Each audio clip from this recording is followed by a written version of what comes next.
at Bradenton Motorsports Park, the Drag Illustrated World Series of Pro Mod, the biggest, richest Pro Mod race in the history of the known universe. Look who's hanging out. Three-time Top Fuel World Champion, Antron Brown. AB, you're in Manny Bajinga's pit. You're rocking the ProCharger. You raced and won right here at this facility not long ago, and they are reeling you into door slammer drag racing. Oh, they hooked me like a big mouth bass right now, man. And I tell you one thing, the cool part, when we came here and we won the Snowbirds and Manny's car, what really impressed me was the power on demand and how fast a small tire radial car can get to that 8th mile. I'm talking about, like, we went 3.71 seconds at like 203 miles an hour. That was getting it, Joe. Suspended race cars, totally different than what you're used to driving. But as you said, that power. I know you're repping ProCharger. Such an interesting, the centrifugal supercharger, such an interesting piece of technology.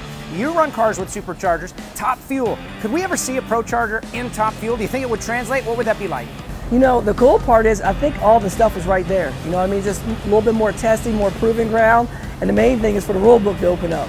That's the main thing, but ProCharger definitely makes something that's, I mean, it's ahead of his game right now. I mean, they really stepped up in a major way. I remember when the first Chargers came out, like, you were like, all right, what we got? And all of a sudden, you see them being like in the middle of the pack to the front of the pack, and all you ever see every year is the rules changing, putting more and more weight on ProCharger cars to slow them down.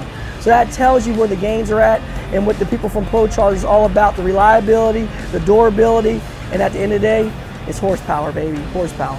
At the Snowbirds, you're going through eliminations. What was it like between rounds? Maintenance and wear and tear. The Supercharger, you guys in Top Fuel, you got to strip it all the time. Yes. How is the ProCharger different? Well, the ProCharger is different because you come back and they look like you look right in front of the car. You see it come in here, and they'll come to the ProCharger. They'll make sure you look at the propel in the middle, make sure the bearing's good. But they got run counts they put on it, and they mark it on the ProCharger. But the coolest part is, you come back, you open up, and you change the oil. You just do a quick little oil change, like, you know, like about 4 ounces of oil. You change it in and out. It's ready to go for the next round. It's like set it and forget it. That's the coolest part about it. It's like, this is the George Foreman grill for race cars. All right, what about like the top alcohol ranks? I'm thinking about all drag racing as we just go down the ranks and how ProCharger has come into each of these categories, whether it be top sportsman, top dragster. All of a sudden, guys got 6-second cars. They could have never done that before. Do you think this is something we could see in the top alcohol ranks? I think that when you get into the top alcohol ranks, I think it's going to be more important and crucial down the road too, that you're going to see a lot of ProCharger stuff, because look at the visibility. When you see in this car right here, the ProCharger's down low, the driver has great visibility, especially when you're driving a funny car, or if you're driving anything with the engine sitting right in front of you like a Pro Mod. And when you look at it, it gives you the visibility, durability, and it's tucked down low out the way. And when it goes boom, it's going boom here, not back there in front of the driver. From the safety aspect, they're definitely on the more safety aspect side. But the craziest part is, before, people used to complain about performance.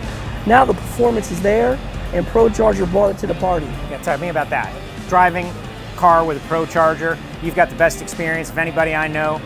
Telling stories about 11,000 horsepower machines. What's it like to smash the gas? Well, the coolest part is that when I actually got to sit in that Pro 275 car for the first time, I was like, all right, let's see what this thing's got. And I did the burnout, and the thing about it was this throttle on demand. I crack it open, and you can already hear the blower's there. It's not whoop, it's already there. It's connected, it's shaft driven, you know what I mean? So when you see that and you actually hit the gas, you're like, ooh, man, it's right there. And then when you let off, you can just feel it going with the gas pedal. It was more in sync and more in tune with the engine the way these things are done. And the coolest part of it is when I stepped on the gas pedal and I hit the car, it comes right up instantly. And when I let go of that trans brake button, that thing took off. It was no delay, brother. It was like all there, like turbos, you gotta work them up. You know, you gotta do all this different stuff. Here, you come in, brother, it's like you're ready for the party. Throttle down, you let it go, instant power, ready to do what it wants, and it goes with the weather conditions. The most consistent package I think out there. That's why you're seeing more and more people having the ProChargers, period. Well, we can't wait for your next party, whether it be in a Top Fuel dragster or a ProCharged door slammer. AB, thanks for coming out to the Drag Illustrated World Series of Pro Mod. Pleasure being here. You know what? You never know where you might see me next. But you know what? It'll have doors on it.